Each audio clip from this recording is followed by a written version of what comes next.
परमपिता परमात्मा सर्व सृष्टि रचनहार कुल मालिक कबीर देव, कबीर प्रभु, अल्लाह कबीर, गॉड कबीर,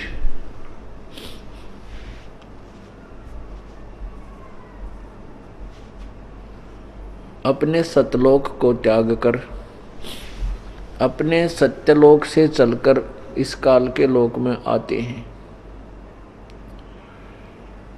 क्योंकि उस परम पिता की प्यारी आत्माएं इस काल के जाल में फंसकर कष्ट उठा रही हैं। अपने माता पिता को ही अपनी संतान का दुख होता है, उसी को विशेष चिंता होती है। ठीक है, कोई निकटतम संबंधी होते हैं उनको भी दुख होता है, परंतु जो माता पिता को दुख होता है वो अन्य को नहीं हो सकता। जो चिंता किसी का बालक बिगड़ जाता है, किसी का बालक शरारती हो जाता है या किसी कुसंगत में फंस गए, वो शराबी कवाबी बन जाता है, चोर लुटेरा बन जाता है, तो माता पिता की चिंता बढ़ जाती है। उनका भरसक प्रयत्न रहता है किसी प्रकार भी मेरा बालक फिर से सुधर जाए और वापस आ जाए, अपना नेक नीति से रहे, तो वो अंतिम श्वास तक अपने पुत्र या पुत्री की यही चिंता बनाए रखता है कि परमात्मा किसी भी तरीके से ये बालक फिर से मेरे पास आ जाए। पुण्यात्माओं, हम कबीर परमेश्वर के बच्चे हैं। हम पूरे जितने भी प्राणी हैं, चींटी से लेकर हाथी तक, रंग से लेकर राजा तक, पूरी पृथ्वी अनंत, ये सभी ब्रह्मांडों में जितने भी प्राणी हैं, ये सभी हम एक परमात्मा कबीर जी के बच्चे हैं और वही हमारे लिए भटक रहे हैं। कबीर साहब कहते हैं, इस काल भगवान ने ऐसा अंधा बना दिया इस आत्मा को, ये मुझे नहीं पहचान पा रही। परमात्मा कहते हैं, मैं रोवत हूं सृष्टि को, सृष्टि रोवे मोहे, गरीबदास इस वियोग को समझ नहीं सकता कोई।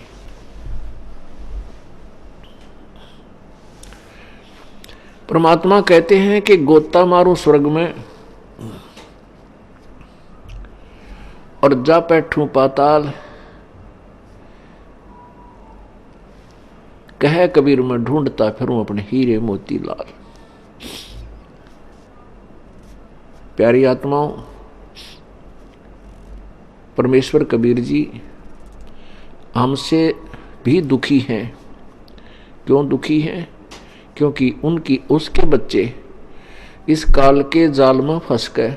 कोई गधा बना है, कोई गधी बनी है, किसी को कैंसर हुआ है, किसी की टांग कटी है, किसी को किसी प्रकार की पीड़ा है। एक पल भी ये जीव सुख से सांस नहीं ले रहा। और परमात्मा कहते हैं,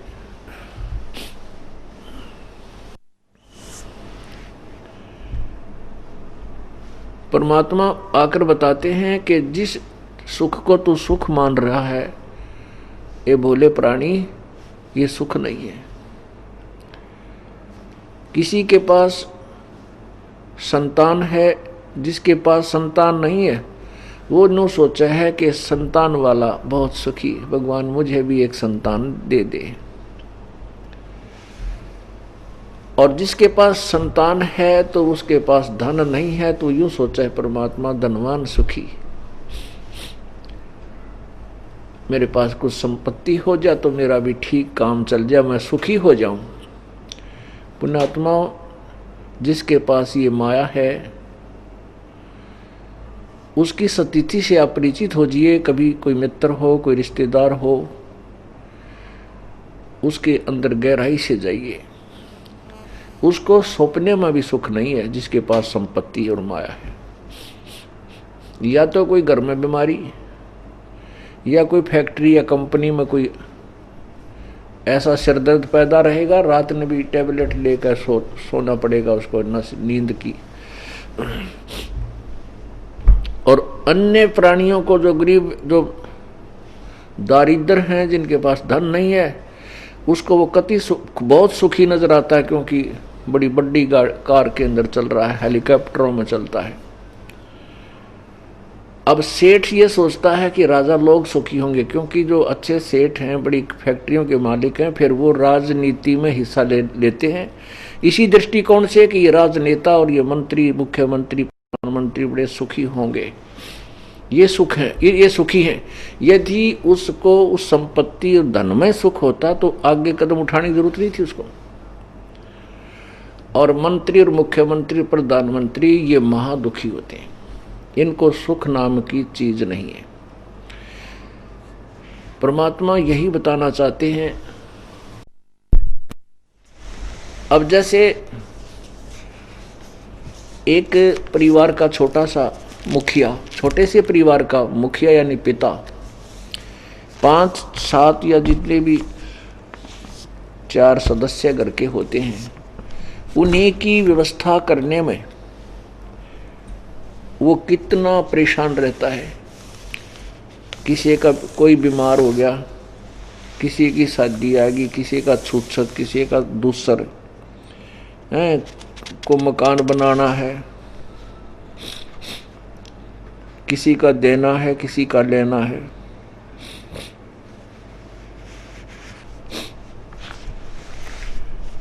तो एक छोटे से परिवार का प्रधान, स्वामी, पिता, वो सुखी नहीं। और राजा तो एक बड़े क्षेत्र का पिता हो जाता है, उसकी तो बहुत बड़ी प्रजा, पिता, पति, संतान रूप होती है, तो वो स्वप्न में भी सुखी नहीं है। हाँ ठीक है, उसके सामने कर्मचारी अधिकारी सलूट मारते दिखे, जब चल आगे पाछे कई काफला गाड़ियों का चलता दिखा है, तो हमने ऐसा लगा है कि ये बहुत राजा बहुत सुखी। राजा स्वप्न में भी सुखी नहीं है, क्योंकि ये लोक सुख का नहीं है, या सुख नाम की चीज नहीं है। परमेश्वर कबीर जी कहते हैं, झूठे सुख को सुख कहे ये मान रहा मन मोद, ये सकल चबीना काल का भाई, कुछ मुख में कुछ गोद। इस झूठे सुख को सुख कहे ये मान रहा मन मोद। कति झूठा सुख। आज मान ले आपके किसी के पास कार है, कोठी है, कोई फैक्ट्री लगा रखी है, हेलीकॉप्टर में चलता है, और कभी भी किसी भी कारण से शरीरांत हो सकता है, किसी भी कारण से देहांत हो जाता है। पहले तो उस जीवन में कति सुख नहीं, स्वप्न भी सुख नहीं संसार में। पुण्यात्माओं, इस दास ने जब परमात्मा की महिमा, ये वाणी सुनी, और फिर इस परमात्मा की वाणी से इस संसार को तोला, तो उसी दिन से हृदय में यह बात पक्की जो है ना, दृढ़ता के साथ समा गई कि यहाँ कोई जीवन नहीं है जीव का। आज राजा है, एकदम मृत्यु हो जाती है, फिर 84 लाख योनियों में गधा, कुत्ता, सुअर, और तेरा गजब हो। बता के सुख हुआ। मान लीजिए 10 वर्ष राजा रह गया और खूब बकवाद गढ़ ली, और फिर मृत्यु के पास गधा बन गया। बताओ, राज वाला सुख तो 10 वर्ष का, और गधे का दुख मेरे ख्याल में 20 वर्ष का। ओ तेरा गजब भाई। उसके बाद एक गधे के मान ले एक का जीवन में पीछा छूट जाए तो भी देखी जा, ना जाने लगातार 10 जन्म गधे के हो जा, फिर कुत्ते के हो जा, फिर सूअर के, क्योंकि फिर तो एक डाउनवर्ड स्टैंड बन जाता है इसका। इसलिए परमात्मा हमें समझाना चाहते हैं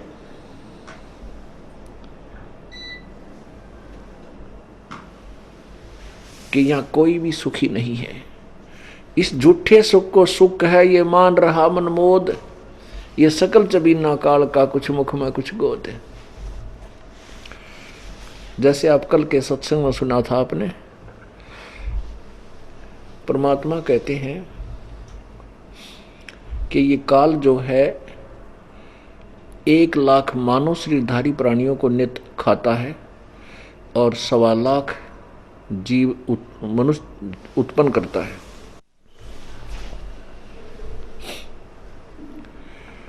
क्योंकि इसको श्राप लगा है 1 लाख मानव शरीरधारी प्राणियों को नित्य खाने का, उसके लिए इसने अपने तीनों पुत्रों रजगुण ब्रह्मा, सतगुण विष्णु, तमगुण शिव जी को एक एक विभाग दे रखा है। ब्रह्मा जी शरीर जीवों के शरीर पर उत्पन्न करने की प्रेरणा करता है, अर्थात उसके अंदर रजोगुण है। उस रजोगुण से प्रभावित होकर के ये प्राणी संतान उत्पत्ति करता है। जीव के बस की बात नहीं है। जैसे ब्रह्मा विष्णु महेश अपने लोक में रहते हैं, इनकी राजधानी है ऊपर के लोकों में, और उनका जो उनके गुणों का जो प्रभाव है, उनकी जो रेंज है, उनकी अक्षमता जो है, उसका प्रभाव जो है, उसकी रेंज इन तीनों लोक, पृथ्वी लोक, पाताल लोक और स्वर्ग लोक में है। जीव के बस की बात नहीं है कि वो इन गुणों से प्रभावित ना हो। जब तक परमात्मा के इस सत्संग तत्व ज्ञान रूपी वचनों का एंटीबायोटिक ये कोर्स उपचार ना हो और परमात्मा की सत्य भक्ति जब तक जीव नहीं करेगा, तब तक ये प्रभाव निष्क्रिय नहीं हो सकता। तो जैसे कमरे में, मकान में 3 कमरे हों, 4 हों, और रसोई में छौंक लगा दिया मिर्चों का सब्जी में, और उसकी महक हवा के झोंके से उन पूरे परिवार में फैल जाती है, न पूरे घर में फैल जाती है, और जहां भी जो प्राणी बैठा है घर का सदस्य, वो उसको छींक आनी शुरू हो जाती है।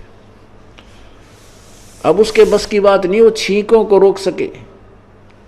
इसी प्रकार इस काल भगवान ने अपने तीनों पुत्रों में एक एक गुण भर दिया। रजगुण ब्रह्मा बना दिया, सतगुण विष्णु बना दिया और तमगुण शिव जी को।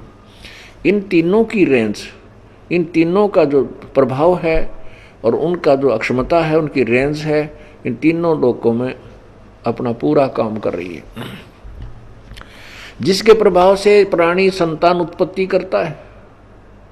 हर प्रत्येक प्राणी, चींटी है चाहे हाथी है, मनुष्य है, कोई भी प्राणी है, ये उस रजोगुण के प्रभाव से और फिर रजोगुण के प्रभाव से यहाँ की संपत्ति आदि को संग्रह करने में लग जाता है। उसके बाद सतिथि जो है वो भगवान विष्णु का गुण है, सतोगुण। उसे सतिथि बनी रहती है, जैसे आपस में प्यार, मोह, ममता, संपत्ति में मोह, पति पत्नी का मोह, पुत्र अपनी संतान में मोह, माता पिता में मोह, मित्रों के अंदर लगाओ। तो ये जो आप यहाँ रोके रखने के लिए, यहाँ से मन ना हट जा, ये यहाँ से भागने की चेष्टा ना करे, इस करके यह सतिथि बनाने का गुण सतोगुण है, जो भगवान विष्णु के अंदर काल ने स्थापित कर रखा है। अर्थात विष्णु जी जो है सतगुण युक्त बना रखे हैं। और तीसरा गुण तमोगुण है, यह अपना पता है। तमोगुण में आके इंसान ना जाने के जुल्म कर डाला, कितने प्यारे मित्र का लठ मार दे थोड़ी सी बात पे। तो ये संहार करने की जो शक्ति यानी गुण है, ये भगवान शंकर में भर दी। तीनों से ये अपना काम चला रहा है, अपना आहार बनवा रहा है। इसलिए परमात्मा कहते हैं झूठे सुख को सुख है, ये मान रहा मनमोद, ये सकल चबीना काल का, भाई कुछ मुख में कुछ गोद। कुछ तो आज खा लिए 1 लाख, और जो शेष बचे हैं वो गोदी में हैं।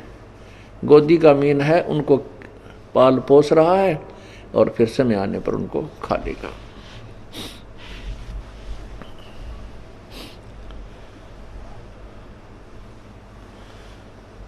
परमात्मा कहते हैं हमने केवल सुख यहाँ ऐसा मान रखा है, जैसे एक व्यक्ति के 3 पुत्र थे, उसके 2 मर गए।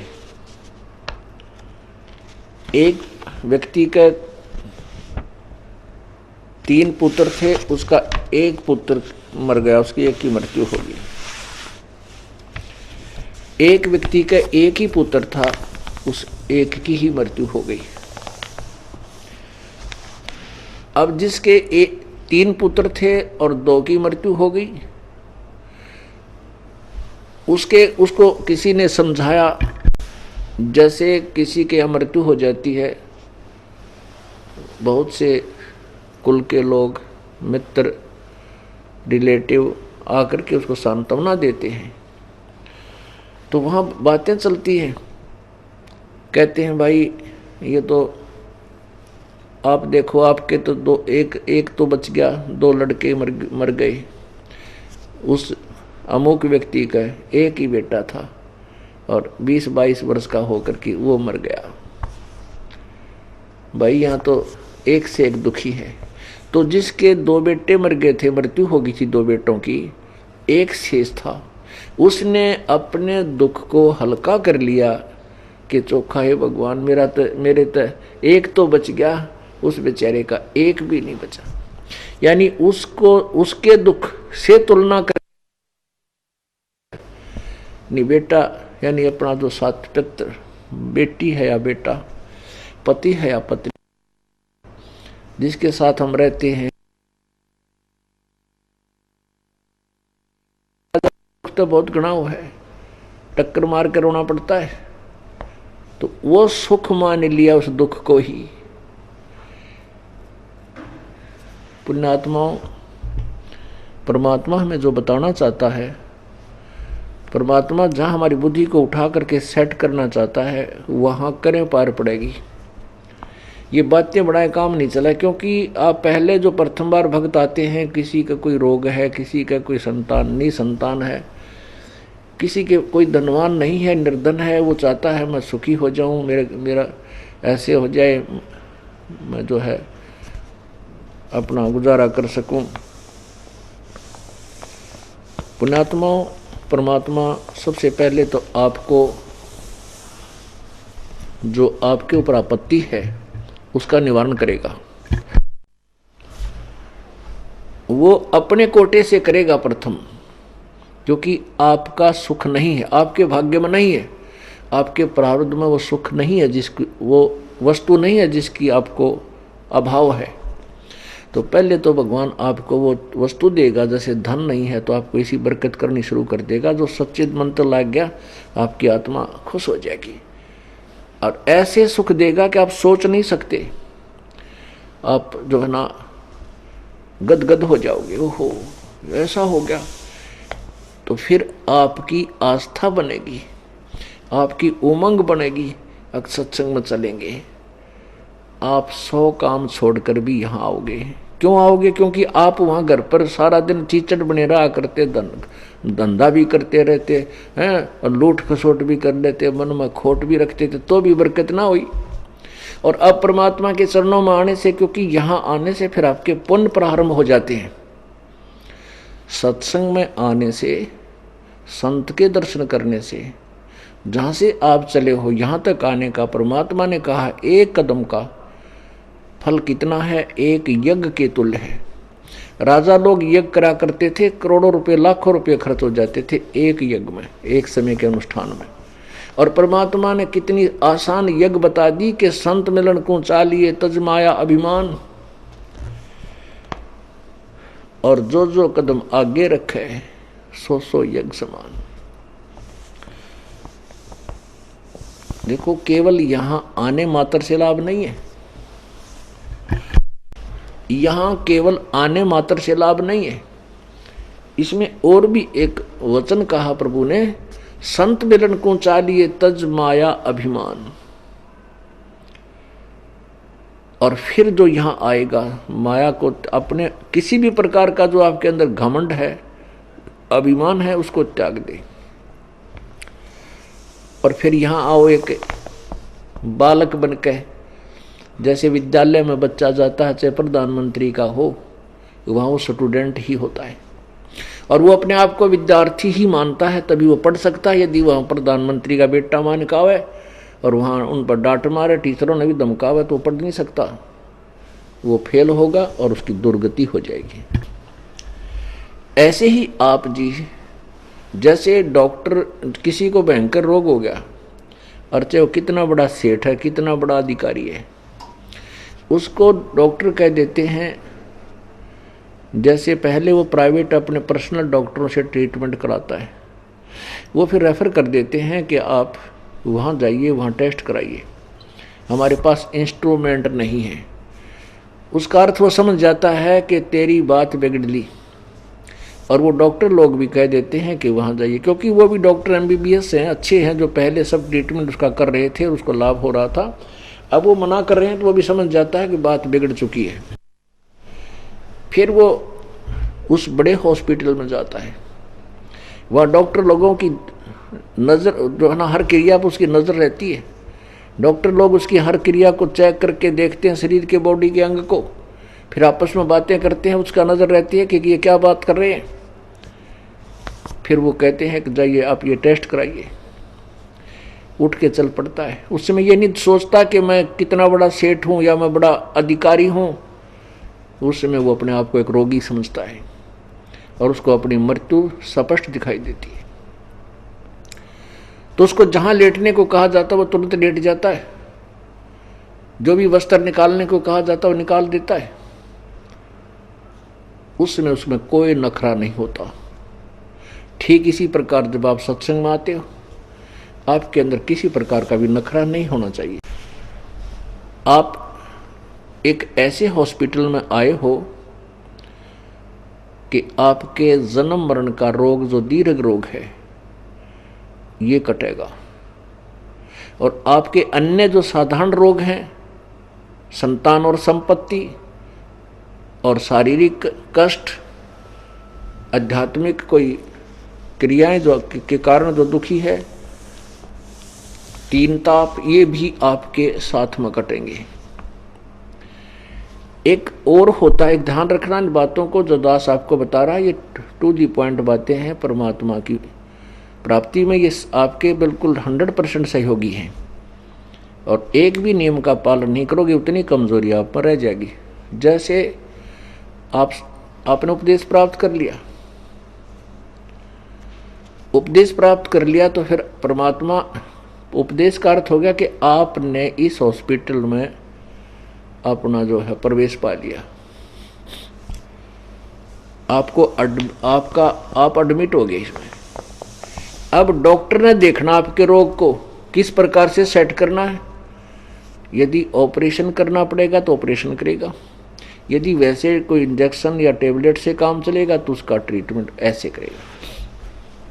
यदि आपने रोग कटवाना है, यदि उस मरीज ने यानी बीमार ने, पेशेंट ने अपना रोग कटवाना है, तो डॉक्टर के ट्रीटमेंट में उसको कोई ऑब्जेक्शन नहीं होना चाहिए। वो चाहे कुछ भी इंजेक्शन दे रहा है, कोई बात नहीं। ऑपरेशन के लिए कह रहा है, ऑपरेशन के लिए कोई ऑब्जेक्शन नहीं होना चाहिए, क्योंकि वो उसका और विकल्प नहीं रहा, तब ऑपरेशन के लिए बोलता है। तो रोग कटवाना है तो फिर ऑपरेशन भी करवाना ही पड़ेगा। इसी प्रकार पुण्यात्मा व परमात्मा के इस हॉस्पिटल में आगे, अब जो भी परमात्मा जैसा भी ट्रीटमेंट आपको दे, आपको किसी प्रकार की भी कोई पीड़ा महसूस होती है, आपको नो ऑब्जेक्शन होना चाहिए। अब जैसे आप सत्संग में आए और आप आज ही उपदेश लिया, रास्ते में आपकी किसी कारण से या घर जा कर के आप किसी कारण से दुर्घटनाग्रस्त हो गए और टांग टूट गई, आपको ये महसूस करना चाहिए कि जब परमात्मा का नाम ले लिया, ट्रीटमेंट शुरू हुआ। अब ट्रीटमेंट शुरू हुआ है, इसका मतलब ये नहीं है कि आप आज ही स्वस्थ हो जाओगे और आज ही सभी आपत्तियों से बच जाओगे। हाँ, इतना अवश्य होगा, क्योंकि ट्रीटमेंट शुरू हो गया, आपका उपचार शुरू हो चुका है, आपको और हानि नहीं होगी। और ऐसे टांग टूटी है तो समझो आपकी जान न जानी हो, वह टांग टूटन में बच गई। यानी क्योंकि आपका कोई ऐसा भयंकर कर्म था जानलेवा हो, परमात्मा की शरण में आकर आने से आपकी वो एक हल्की सी चोट में, छोटे से फ्रैक्चर में आपकी जान बच गई। डॉक्टर लोग ऐसा ही करते हैं। जैसे किसी की जान जानी हो, उसका जैसे कैंसर शुरू होगी पैर में, अंगूठे में, तो वो टांग काटेगा, चाहे घुटने मत काटनी पड़े, चाहे पिंडिया मत काटनी पड़े, और चाहे ऊपर जाकर जड़ते निकालनी पड़े, यदि वो जीवन चाहता है तो। ऐसे ही परमात्मा आपके, मान लीजिए आपने उपदेश ले लिया, और उपदेश लेते ही आप ये मत समझना कि हम भगत बन गए और हम सभी कुछ, परमात्मा आज के बाद हमारा कांटा भी ना लगने दे, नहीं लगने देगा, कोशिश तो यही रहेगी प्रभु की। लेकिन हम उन सभी जो नियम हैं उन पर खरे नहीं उतर पाते। प्रारंभ में कोई न कोई मन में दोष खोट बना ही रहता है, अविश्वास भी रहता है। तो ऐसे इसके दौरान आपको कोई ऐसी घटना भी घट जाती है, वैसे तो नहीं घट सकती, गारंटीड बात है, लेकिन वो कोई अपनी त्रुटि, अपनी कोई कमजोरी या वीकनेस, किसी प्रकार का भी कोई फाउल पॉइंट हो जाने से हो जाता है, तो परमात्मा जो करता है उसको समझो कि डॉक्टर कभी भी अपने पेशेंट का बुरा नहीं सोच सकता। तो जो छोटी मोटी हानि है उसको सहन करना पड़ेगा। लाभ कितना होगा आप गिनती नहीं कर सकोगे। तो इसलिए ये पॉइंट आपको इसलिए बताए जाते हैं कि आप भूल जाते हो कुछ दिनों में। आपको परमात्मा ने 4-5 कंटिन्यूस सुख दे दिए और लगातार 2 दुख भी आगे किसी प्रकार के हल्के फुल्के। जब तक आप ज्ञान से पूर्ण परिचित नहीं होते तो आप डगमग हो जाओगे। आप परमात्मा के हॉस्पिटल से निकल जाओगे, फिर आपकी मौत होगी। जब ट्रीटमेंट चल रहा है और उसमें भी कुछ थोड़ी बहुत गड़बड़ हो रही है तो फिर, और ट्रीटमेंट बंद कर दिया तो फिर तो मौत है। इसलिए परमात्मा के दरबार में आने के बाद आपको नो ऑब्जेक्शन होना चाहिए। पहले ज्ञान समझो, ज्ञान समझकर फिर समाधान समझो कि हम क्या विधि बता रहे हैं, और फिर अन्य जैसे सदग्रंथ आपको यही दिखा दिए जाते हैं। आपको ये विश्वास हो जाएगा कि विश्व में न तो ये ज्ञान है और न ही ये भक्ति विधि और मोक्ष का समाधान है। जब आपको यहाँ आने पर भी और फिर भी कोई छोटी मोटी हानि होती है, फिर आप ज्ञान को आधार बनाइए, तब आप इस भगवान के मार्ग में, परमात्मा के इस ऑपरेशन थिएटर में निश्चल पड़े रहोगे। और निश्चल रहोगे तो आपका ऑपरेशन सफल हो जाएगा। अब प्रसंग चल रहा है कि परमात्मा आपको सतलोक ले जाना चाहता है। और सत्यलोक में क्या सुख है पुण्यात्मा? जैसे हम किसी गांव में रह रहे हैं और हम किसी दूसरे शहर में जाना चाहते हैं, वहाँ का व्यक्ति हमें बताता है कि वहाँ ऐसी सुविधाएं हैं, वहाँ ऐसा व्यापार है, ऐसी वहाँ पर कमाई है, तो हम चाहते हैं कि हम भी चले वहाँ पर। हम वहाँ की जो व्यवस्था है, वहाँ का जो हमारे को होने वाला लाभ है, उससे पूर्ण परिचित हो जाएंगे। तब हम अपने नगर को त्याग कर, वहाँ की संपत्ति को बेचकर उस दूसरे शहर में जाएंगे जहाँ हमें बहुत ज़्यादा बेनिफिट लाभ होना हो। इसी प्रकार जब हम सतलोक के सुख के विषय में परिचित होंगे, तब ही हम इस काल के लोक को छोड़ेंगे।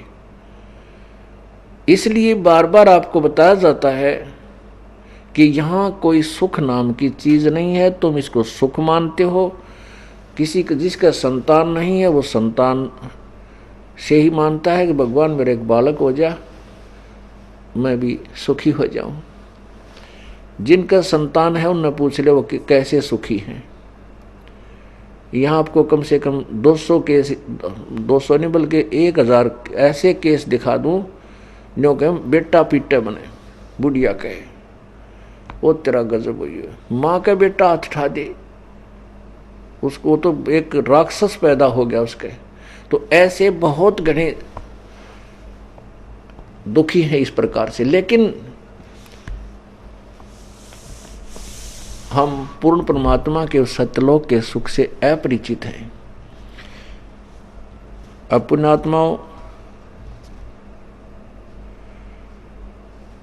परमात्मा ये चाहता है कि ये प्यारी आत्मा मुझे पहचाने और इन प्यारी आत्माओं को, अपने बच्चों को मैं अपने घर ले जाऊं, वहाँ इनको कोई दुख नहीं। क्योंकि हम पहले सतलोक रहा करते थे, वहाँ हमें कोई कष्ट नहीं था, वहाँ हमारी मृत्यु नहीं होती थी, वहाँ कोई रोग नहीं था। अब यहाँ पर चाहे को 90 वर्ष की आयु का बूढ़ा हो गया, बुढ़िया, कति मरना नहीं चाहते, कोई मृत्यु नहीं मांगता, कति नहीं चाहता। चाहे कति कितना बीमार हो जा, कितना दुखी हो ले, फिर भी जीवन मांगता है, जीवन चाहता है। वो ऊपरले मन तो लोग दिखावा चाहे वैसे कह दिए भगवान मन उठा ले, पर जब मृत्यु होने योग्य जब रोग आवे है, जब घिघी बन जाती है। ऐसा क्यों है? क्योंकि हम ऐसे लोक में रहा करते थे जहां मरते नहीं थे, हमारी मृत्यु नहीं होती थी। इसलिए भी ये मृत्यु हमने ऑकवर्ड सी लगे है कि बहुत बूढ़िया, तो और इसमें कोई शक नहीं। आज हम संपत्ति है, संतान है, और दिन रात उसी के जोड़न तोड़न में लग रहे हैं, हर कल मृत्यु हो जाए तो अपना है क्या? तो कोई भी यहाँ मृत्यु नहीं चाहता, मरना पक्का, मरना पड़ेगा, 2 दिन आगे पाछे मृत्यु होगी। ये तो यूनिवर्सल ट्रूथ है। लेकिन क्यों नहीं मरना चाहते? क्योंकि हम ऐसे लोक में से आए हैं कि हमने अमरते नहीं थे, ये भी मृत्यु हमने बढ़िया कोई ना लगती।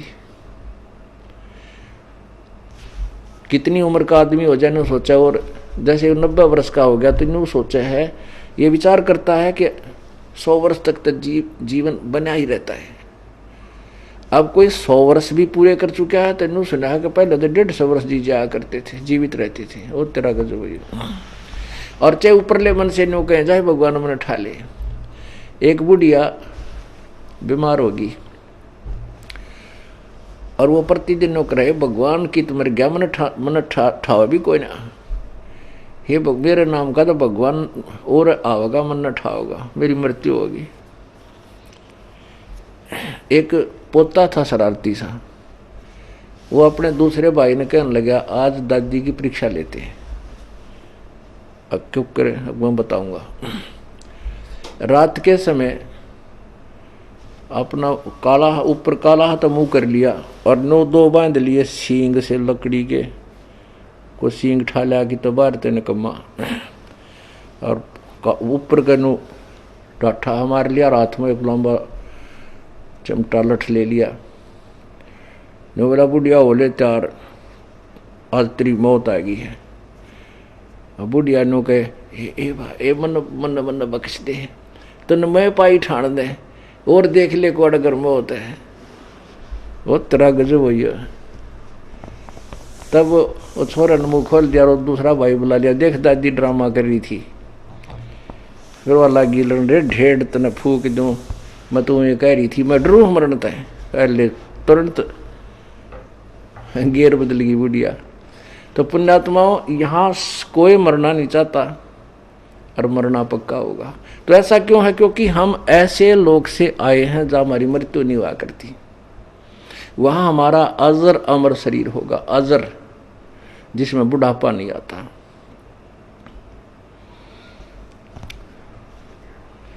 और मृत्यु और बुढ़ापा दोनों दीर्घ रोग। परमात्मा क्या बताते हैं? भाई तन दर सुखिया कोई ना देखा, भाई तन दर सुखिया कोई ना देखा, जो देखा सो दुखिया हो, उदय अस्त की बात करते हैं, मन सबका किया विवेक का हो, सबका किया विवेक का हो। भाई घाटे बाधे सब जग दुखिया, के गृहस्थी बैरागी हो। घाटे बाधे सब जग दुखिया, क्या गृहस्थी बैरागी हो। सुख देव ने दुख के डर से, गर्भ में माया त्यागी हो। गर्भ में माया त्यागी हो, तंदर सुखिया कोई न देखा। जो देखा सो दुखिया हो, उदय अस्त की बात करत हैं। मन सबका किया विवेक का हो, सबका किया विवेक का हो। जंगम दुखिया योगी दुखिया, तपस्वी को दुख दूना हो। जंगम दुखिया योगी दुखिया, तपस्वी को दुख दूना हो। आशा तृष्णा सबको व्यापे, कोई मैल ना सुना हो। कोई मैल ना सुना हो, तंदर सुखिया कोई न देखा। जो देखा सो दुखिया हो, उदय अस्त की बात करत हैं। मन सबका किया विवेक का हो, सबका किया विवेक का हो। भाई साच कहूँ तो जग ना माने, झूठ कही ना जाई हो। साच कहूँ तो जग ना माने, ये झूठ कही ना जाई हो। ब्रह्मा विष्णु ये शिव जी दुखिया, जिन ये राह चलाई हो। जिन ये राह चलाई हो, तंदर सुखिया कोई न देखा। जो देखा सो दुखिया हो, उदय अस्त की बात करत हैं। मन सबका किया विवेक का हो, सबका किया विवेक का हो। सुरपति दुखिया भूपति दुखिया, रंक दुखी बपरीति हो। सुरपति दुखिया भूपति दुखिया, रंक दुखी बपरीति हो। कहें कबीर और सब दुखिया, एक संत सुखी मन जीती हो। संत सुखी मन जीती हो, तंदर सुखिया कोई न देखा। जो देखा सो दुखिया हो, उदय अस्त की बात करते हैं। मन सबका किया विवेक का हो, सबका किया विवेक का हो। सुरपति दुखिया भूपति दुखिया, रंक दुखी बपरीति हो। सुरपति दुखिया भूपति दुखिया, रंक दुखी बपरीति हो। कहें कबीर और सब दुखिया, संत सुखी मन जीती हो। एक संत सुखी मन जीती हो, तंदर सुखिया कोई न देखा। जो देखा सो दुखिया हो, उदय अस्त की बात करत हैं। मन सबका किया विवेक का हो, सबका किया विवेक का हो। पुण्यात्माओं, परमात्मा कहते हैं तुम तो छोटे मोटे कोई एक मकान प्लाट न मांग कर सुखी मानते हो अपने आप को कि हम सुखी हो जाएंगे कि नहीं। उदय और अस्त के बीच जिसका शासन था, जहाँ सूर्य उदय होता है और जहाँ अस्त होता है, अर्थात पूरी पृथ्वी का शासक, वो भी दुखी। आप तो एक छोटे से कोई फैक्ट्री ला करके इस समय सुख मान रहे हो कि नहीं।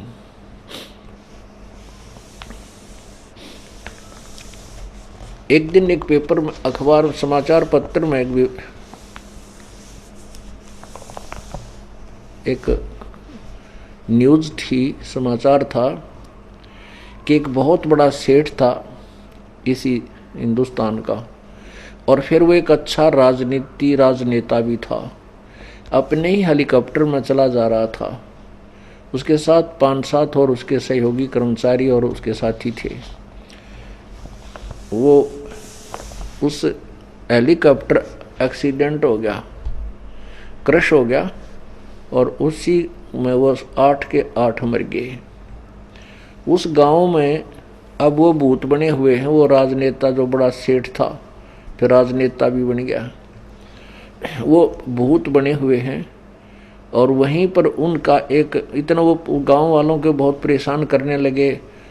फिर ये भूत बात का डनिए बुलाए, उन्होंने बताया कि ये वो फिर अंदर बढ़ कर बोला दूसरे में, मैं फलाना नेता हूँ, मैं वैसे था वहाँ से यहाँ एक्सीडेंट में हम मरे थे, हम 8 जने हैं, एक कम 8 प्रवेश कर जाए।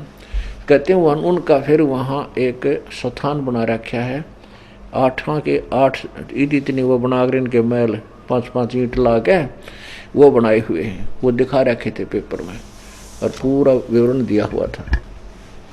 तो परमात्मा कहते हैं उदय अस्त की बात करे, मैंने सबका करा विवेक का, मैंने सबका दूध और पानी छाड़ रखे, यहाँ कोई सुखी नहीं है। फिर कहते हैं घाटे बाद सब जग दुखिया, घना धन हो जाए तो दुखी। जैसे आपका 2 लाख का बेनिफिट हो गया, लाभ हो गया, धन आ गया, आप 5 लाख का कर्जा, 5 लाख का और पंगा पा लोगे कितने कितने, वो 3 लाख आपके ऊपर कर्जा हो गया। अब वो कर्जे वाला मांगना और आप घर के बच्चा ने कहोगे कह जाड़ कोई ना हमारा पापा, बताइए सुख होया। तो रात की नींद दिन की चैन कति खत्म हो जाती है। और फिर वो काम चल लेना, फिर पाछा पाछा मांगने वाले, आगे आगे देने वाला है, पता नहीं कहाँ तक बात पहुँच जाए। पुण्यात्मा आपके काम भी जो आवश्यक होंगे, जो क्योंकि यदि आप चाहते हो मोक्ष तो इसमें प्रवेश पाइयो परमात्मा वाले, हम कबीर साहब वाले इस हॉस्पिटल में, अर्थात इस विद्यालय में अगर आप शिक्षा ग्रहण कर, मतलब किसी तरह से अपने एग्जाम्पल को समझ लीजिए, उदाहरण, तो आपको उतना ही, जैसे एक बीमार है और उसको शुगर की बीमारी है और वो मांगता है कि मैं लड्डू खाऊंगा, बर्फी खाऊंगा, तो डॉक्टर अलाउड नहीं कर सकता। इतना मरना है और हॉस्पिटल छोड़ कर जाना है तो चाहे आग खा, कुछ भी कर मरे। तो इसी प्रकार जो यदि आपने ये रोग कटवाना है जन्म और मरण का, तो आप तो कुछ भी मांग सकते हो क्योंकि मरीज हो, लेकिन आपको जो वो हानि कर सकेगी वो वस्तु मालिक नहीं देगा। आपने यदि मोक्ष प्राप्ति के लिए यहाँ आना है, पहले तो ज्ञान समझो, ज्ञान समझकर फिर इसमें प्रवेश पाओ। और फिर यदि आपकी जो आवश्यक वस्तु है, नहीं तो डॉक्टर के आपको खिला करा जी कोई ना, वो भी तुमने सोचे ताकतवर हो, ये भी खावे या अच्छी तरह खावे है, लेकिन जो आपको हानि होगी वो वस्तु डॉक्टर अलाउड नहीं करेगा। तो परमात्मा आपको वो वस्तु देगा जो आपके हित में होगी, अहित में होगी, आप कितनी डिमांड करिए मालिक नहीं देगा। और इस ज्ञान जो समझ गया, जो समझदार है उसको पता है तेरा शुगर है तो आप पे को नहीं मांगे, वो चीनी नहीं ग्रहण करेगा ना, औरों को बना करेगा, भाई मेरी फीकी चाय बनाना। और बालक कर सके है मैंने दे लड्डू खाऊंगा, बर्फी खाऊंगा, नहीं, उसको माता पिता नहीं दे ना, भाई मर जाएगा तू, पहले मुश्किल से जान बची हुई है। तो पुण्यात्मा ऐसे परमात्मा आपको वह वस्तु देगा जो आपके हित में होगी, अहित वाली को नहीं देगा। तो क्या बताते हैं, घाटा बाद सब जग दुखिया। घाटा हो गया, हानि होगी तो वैसे नेचुरल दुखी, और बाद में भी यानी लाभ हो गया तो और दुखी। किधर गुटी लाने लग जाएगा या किसी के ला लट्ठम लट्ठा होकर मुकदमे कर बैठेगा, यानी उसको चैन कती नहीं। फिर कहते हैं सुखदेव ने दुख के डर से गर्भ में माया त्यागी हो। सुखदेव ऋषि को ज्ञान होया मां की गर्भ में, क्योंकि माता के गर्भ में प्राणी को अपने पिछले और आने वाले प्रारब्ध की पूरी जानकारी होती है। तो मां के पेट में ये प्राणी दिन रात यही प्रार्थना करता है, परमात्मा एक बार मुझे इस नरक से निकाल दे। हे प्रभु, पीछे मैंने बहुत गलतियां की हैं, आगे नहीं करूंगा। पीछे ऐसी ऐसी गलतियां की कि मैं आपको भूल करके संपत्ति और संतान के चक्कर में अपना जीवन बर्बाद कर गया और मेरे साथ कुछ नहीं चला। अब के प्रभु ऐसी गलती नहीं करूंगा। अब जो ही वो माँ के गर्भ से बाहर आता है, तीनों भगवान रजगुण ब्रह्मा सतगुण विष्णु तमगुण शिव जी की जो त्रिगुणमयी माया है, इनका तीनों का जो जाल है एकदम बुद्धि भ्रष्ट कर देता है, इसको अचेत कर देता है। इसको फिर नए सिरे से पढ़ाया जाता, ये तेरा पिता है, ये तेरा पापा या तेरी माँ, भाई बहन, और फिर कह ख ग, ये सारे ABC इसको नए सिरे से पढ़ाई जाती है। और फिर ये आध्यात्मिक ज्ञान भी उसको नए सिरे से याद दिलाया जाता है। तो ऐसे ही सुखदेव को माँ के गर्भ में ये याद था, इसलिए 12 वर्ष तक माँ के पेट से बाहर नहीं आया। फिर ब्रह्मा विष्णु महेश से कहा कि तुम बाहर आओ भाई सुखदेव, ऐसे 12-12 वर्ष तक यदि माताएं बच्चों को गर्भ में रखेंगी तो हमारी व्यवस्था खराब हो जाएगी, ये माँ दुखी हो जाएंगे, तू बाहर आ जा। सुखदेव ने यही प्रार्थना की थी कि हे प्रभु, बाहर आते ही आप बुद्धि भ्रष्ट कर देते हो, आप अपनी इस त्रिगुणमयी माया को 1 मिनट रोक लो, जब तक मैं बाहर आऊं तो मैं बाहर आऊंगा, नहीं मैं नहीं आऊंगा। तब उन्होंने थोड़ी सी देर के लिए, जैसे भैंस के सींग पे या गाय के सींग ऐसे होते हैं अमूमन, तो उसके ऊपर राई रख दे, अर्थात सरसों का दाने के टाइप होती है राई का बीज, तो वहाँ रखते ही नीचे आए, यानी इतनी देर, सेकंड का भी कुछ हिस्सा। उन्होंने कहा कि हम इतनी देर तो रोक सकते हैं, इससे ज़्यादा हम इसको नहीं रोक सकते। सुखदेव ने कहा कि तुम इतनी देर ही रोक दो।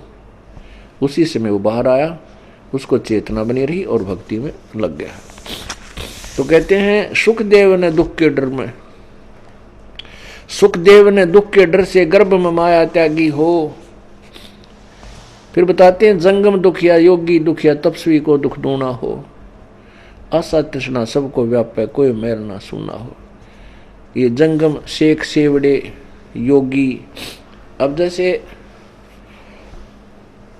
योग साधना करते हैं योगी, वैसे तो योग का अर्थ होता है परमात्मा प्राप्ति का प्रयत्न, उसको योग कहो, भक्ति कहो।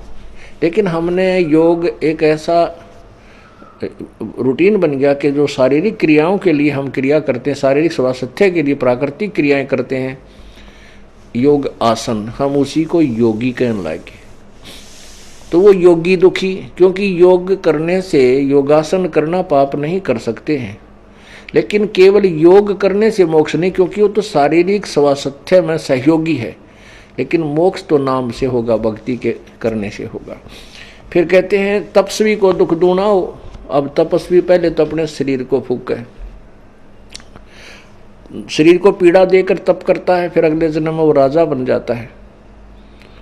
राजा को चैन दिन रात नहीं होती, केवल घूटी शूटी लाकर अपना टाइम पास कर लेता है। माया मुया न जोड़े जागा, उसने भी लूट लो और यहाँ कोठी बना दो। ये कितने राजा हो कमर के जब किसी के पास चोरने साथ गई होता है, और आज देख लो कितना उसका कितना नामो निशान हो। तो ये स्थान ना तो संग्रह करके धरने का, और ये भूल जाओ कि आप मान ले किसी का लूट खसोट करके धन जोड़ कर धर गए, और एक ऐसी निकम्मा बेटा पैदा हो जाएगा, उसने आते ही खराब कर देगा, कि तो शराब पीएगा, कहीं राजनीति में हो जाएगा, वहाँ बर्बाद कर डालेगा, बैठा देगा। वो जो पाप करे थे वो तो आपके साथ गए, संपत्ति दे के गए थे, वो बच्चे ने साफ कर दी। वह संपत्ति साथ गई नहीं, लेकिन वो पाप साथ चले गए, और साथ में जो भक्ति ना की वो मनुष्य जीवन व्यर्थ किया, वो हानि आपके साथ गई।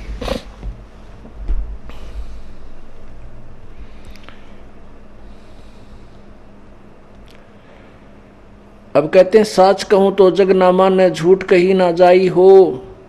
ये ब्रह्मा विष्णु शिव जी दुखिया, जिन ये राह चलाई हो। पर अब जैसे पवित्र हिंदू धर्म में जन्म होने के कारण हम ब्रह्मा विष्णु महेश को सुप्रीम पावर माना थी, यानी बहुत बड़ी शक्ति, समर्थ शक्ति, पूर्ण परमात्मा, सबके रचने वाले, इन्हीं को मानते थे। अब परमात्मा कहते हैं ये भी दुखी। विष्णु जी का इतिहास पढ़ लो विष्णु पुराण में, नारद जी ने श्राप दे दिया, फिर देवताओं की लड़ाई होगी, विष्णु जी भी लट्ठम लट्ठा, खूब लड़ाई करी। खुद कहता है विष्णु जी, जैसे आपने विष्णु पुराण में, दुर्गा पुराण में पढ़ा था कि या तो मैं तप करने पर लगा रहता हूँ, फिर बाद में राक्षसों के साथ लड़ता रहता हूँ, कुछ समय मिलता है तो रुक्मिणी के साथ सुख का समय व्यतीत कर पाता हूँ। आप पर स्वीकार करें, हम तो बहुत दुखी। फिर नारद जी के श्राप से श्री रामचंद्र रूप में विष्णु जी आए। एक दिन भी जो सूखा गया हो तो उसका बचपन में वनवास हुआ, पिताजी का स्वर्गवास हुआ, उसके बाद सीता का अपहरण हुआ, रावण के साथ युद्ध हुआ, सीता जी को वापस ले आए, आते सीता जी घर से काट दी, बेटा संतान कहीं है, पत्नी कहीं है और आप कहीं है। वो व्यक्ति से सारी पृथ्वी का राजा, उसको सुख कति नहीं। तो परमात्मा कहते साच कहूँ तो जग नहीं माने और झूठ कही ना जाई हो। ये ब्रह्मा विष्णु शिव जी दुखिया जिन ये राह चलाई हो, क्योंकि ये संसार ये काल की जो व्यवस्था है ब्रह्मा विष्णु महेश ही चला रहे हैं। कैसे चला रहे हैं कि उत्पत्ति सतिथि और संहार ये काल के जुगाड़ को जोड़े बैठे हैं और इनका पिता काल है, वो इन 1 लाख मानव शरीरधारी प्राणियों को नित आहार करता है। पुण्यात्माओं, जैसा कल आपको बताया था, धर्मदास तो 1 लाख दुहाई, ये सार शब्द कई बार न जाई, सार शब्द बार जो पढ़ी, ये बिचली पीढ़ी हंस नहीं तेरही। आप बिचली पीढ़ी के हंस हो। हंस किसे कहते हैं? वो पुण्यात्मा, जैसे हंस एक पक्षी होता है, वो पक्षी बुगले जैसा होता है, एक जैसा कलर, एक जैसी हाइट, सेम टू सेम। उनकी पहचान यही होती है, एक ही तालाब पर बुगला भी हो और वो क्या नाम है हंस भी हो, तो बुगला तो खाएगा मच्छी या कीड़े मकोड़े, घोगे व शंखले से, लेकिन हंस नहीं खाएगा। हंस तो वह मोती की तलाश करेगा, मोती खाएगा। हंस पक्षी में एक और गुण दिया प्रभु ने। आप 1 गिलास दूध और 1 गिलास पानी मिक्स करके किसी पात्र में हंस के सामने रख दो, हंस उसमें चोंच डालेगा और दूध को पी लेगा, पानी को वहीं छोड़ देगा, जल को छोड़ देगा, वहीं निकाल देता है। दूध और पानी को भिन्न भिन्न करना दूध पानी छानने की का एक गुण है। ऐसे ही वो हंस, वो भक्त आत्मा जो परमात्मा के चरणों में आ गई और सत भक्ति कर रहे हैं, उनको हंस कहा है। आपने दूध और पानी छान लिया कि भाई परमात्मा की भक्ति करनी पड़ेगी और यहाँ सुख नाम की चीज नहीं। और परमात्मा की भक्ति कैसे होगी? बुराई त्यागनी पड़ेगी, बीड़ी शराब मांस तम्बाकू चोरी ठगी जारी ये सब त्यागनी पड़ेगी और फिर आप भक्ति करोगे। तो ऐसे जब आप हंस बन जाओगे, उनको कहा है। तो ये बीचली पीढ़ी के आप इब हंस बनाए हैं, इस दास ने, परमात्मा ने ये ज्ञान दिया है और आपको ज्ञान के द्वारा अंदर से मांझ धो के साफ किया है, आपको हंस बनाया है। अब आप हंस, इस पिछली पीढ़ी में जितने भी हंस होंगे, हंस माने सत्य भक्ति के साधक और सब बुराइयों से दूर पूरी मर्यादा में रहने वाले को हंस कहते। नहीं तो ये और रह जाएंगे कांकर पत्थर हैं, बुगले हैं जो भक्ति नहीं करते, मांस मिट्टी शराब माया जोड़न में लगे रहे, वो तो बुगले समझो। वो भी मानव शरीर है, लेकिन हंस वो होते हैं जो सब बुराई त्याग कर सत्य भक्ति करते हैं। और आपने दूध और पानी छान लिया। आप दूध और पानी छानने के लिए आपके अंदर एक गुण दे दिया, इस दास परमात्मा कबीरदास साहिब के द्वारा दिया हुआ है तत्व ज्ञान। इसके द्वारा आपने दूध और पानी छान लिया कि भाई यदि ब्रह्मा विष्णु जी की पूजा करेंगे विष्णु लोक में जाएंगे, और जब पुण्य समाप्त हो जाएंगे वापस आएंगे, 84 लाख योनियों में भी भटकेंगे, क्योंकि ब्रह्मा विष्णु महेश ये तीनों नासवान देवता हैं। ये पूर्ण मोक्षदाय, पूर्ण मुक्त नहीं है, अजर अमर नहीं है। यदि हम ब्रह्म साधना करते हैं, जो इनका पिता ज्योति निरंजन काल है जिसको ब्रह्म बोलते हैं, वो भी, उसकी भी मृत्यु होती है। गीता जी अध्याय नंबर 15 के श्लोक नंबर 16 में स्पष्ट किया है, क्षर पुरुष ये ब्रह्म है, अक्षर पुरुष ये परब्रह्म है, और इनके लोकों में जितने प्राणी हैं वो भी नासवान है और ये भी नासवान है। इसलिए 15वें अध्याय के गीता जी के श्लोक नंबर 17 में कहा कि उत्तम पुरुषत्व अन्य परमात्मा इति उदाहरते, यह लोक तरम अविश्य विभर्ति अव्यय ईश्वर है, जो तीनों लोकों में प्रवेश करके सबका धारण पोषण करता है, वो वास्तव में अविनाशी परमात्मा है। और वो तो कोई और है, वो ऊपर वाले दोनों से अन्य है। यदि हम ब्रह्म साधना करते हैं, वेदों में उसका ओम मंत्र है, तो ओम मंत्र का जाप भी इनकम्प्लीट है, क्योंकि ओ गीता जी अध्याय नंबर 17 के श्लोक नंबर 23 में ओम तत्सत इति निर्देश ब्रह्मण त्रिविध समर्थ है। ब्रह्मण माने सच्चिदानंद घन परम अर्थात पूर्ण परमात्मा के स्मरण का, भक्ति करने का ओम तत्सत ये एक मंत्र है, यही इसी का निर्देश है। और इसको सुमरण करने की 3 प्रकार की विधि है जो ये दास बताएगा। तत्सत ये सांकेतिक शब्द हैं। ओम तत्सत ये कोई मंत्र नहीं है, ओम तो ब्रह्म का है, तत् और सत्य सांकेतिक है जो दास बताएगा। तो ये तीनों मंत्र मिल जाएंगे और मर्यादा में रहोगे, तीनों मंत्र मिल गए, नाम टूट गया, खंड आप नहीं जा सकते 7 जन्म भी। तो इस प्रकार मर्यादा में रहना आखिरी सांस तक, और तीसरा नाम भी मिल गया, ये मत समझना तुम पार होगे, नहीं। उसके बाद अधिक रुचि हो, अत्यधिक आप यहाँ परमात्मा के चरणों में आए, भक्ति करें, मर्यादा को ना अपने ज्ञान से नाम को खंड ना होने दें, तब आप पार होगे।